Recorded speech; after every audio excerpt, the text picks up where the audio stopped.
ഇന്ന് തന്നെ ഡൗൺലോഡ് ചെയ്യൂ. കാണൂ നിങ്ങളുടെ ഫേവറേറ്റ് ഷോസ്. നിനക്ക് ഇഷ്ടമാണെങ്കിൽ അമ്മ നിന്നെ സഹായിക്കാൻ ഇവിടെ നിൽക്കട്ടെ. എന്തേ?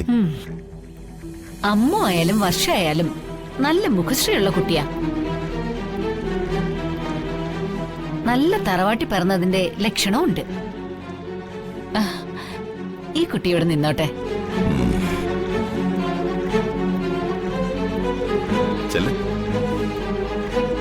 വാ മോളെ.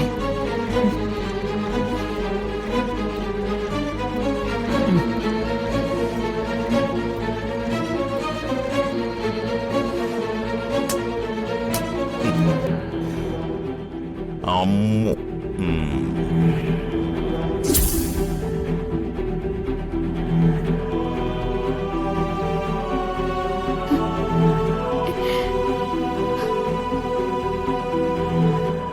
ജയിലിൽ വെച്ച് എന്തൊക്കെയോ ജഗൻ എന്നോട് ചോദിച്ചിരുന്നു.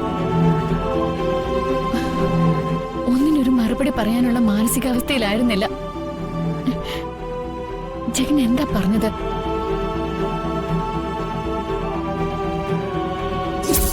മനഃപൂർവ്വം കൊന്നതല്ല. എന്റെ അശ്രദ്ധ മൂലം സംഭവിച്ച അപകടത്തില് അത് സംഭവിച്ചത്. അച്ഛൻ പറഞ്ഞത് ഞാനിപ്പോഴും വിശ്വസിക്കുന്നത്. അല്ലാതെ ആ അപകടത്തെക്കുറിച്ച് എനിക്കൊന്നും ഓർമ്മ കിട്ടുന്നില്ല. ഒരുപക്ഷെ എന്റെ കാറടിച്ചായിരിക്കില്ല അവർക്ക് മരണം സംഭവിച്ചിരിക്കുക. എല്ലാം ദൈവത്തിന് മാത്രമേ അറിയൂ. ഞാൻ ബോധപൂർവ്വം ആരെയും വണ്ടിയിടിച്ച് കൊന്നിട്ടില്ല. ഇതാണ് സത്യം.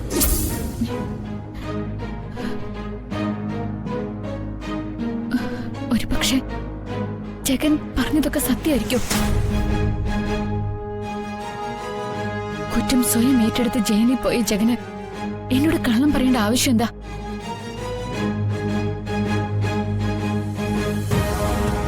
അങ്ങനൊരു സംശയം ജഗൻ പറഞ്ഞത് ആലോചിക്കേണ്ട കാര്യം തന്നെ. ജഗന്റെ വണ്ടി രാജീവ് സാറിന്റെ വണ്ടിയിൽ ശക്തിയായി ഇടിച്ചിട്ടുണ്ടെങ്കിൽ ആ ഇടിയിൽ ജഗന് മാരകമായ പരിക്ക് പറ്റണമല്ലോ. അത് സംഭവിച്ചില്ലല്ലോ. അപ്പോ ജഗൻ പറയുന്നതിലും കഴമ്പില്ലാതല്ല.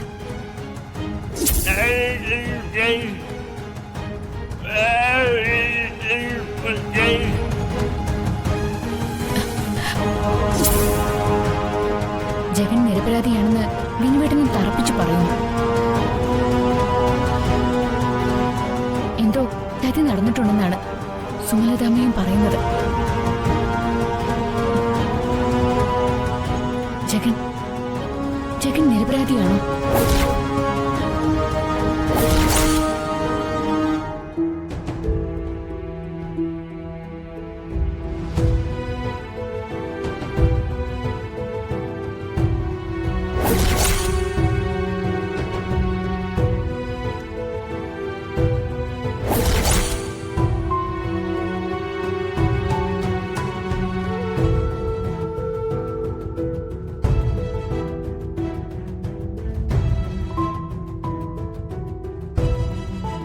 എന്താമോ അറിയൂ ഇവനെ? ഇല്ല. എന്നാ ഇതാരാണെന്ന് ഞാൻ പറയാം. ആരാ? ഞങ്ങളുടെ ഒരേ ഒരു മകൻ ശ്യാം. എന്നിട്ടിപ്പോ അമ്മയുടെ മോനെവിടെ? ഒരു ബിസിനസ് മീറ്റിംഗിനായി ബാംഗ്ലൂർ പോയിരിക്കുക. ഏതായാലും നീ അകത്തേക്ക് ചെല്ലേ, ഒന്ന് ഫ്രഷ് ആയിട്ട് വാ.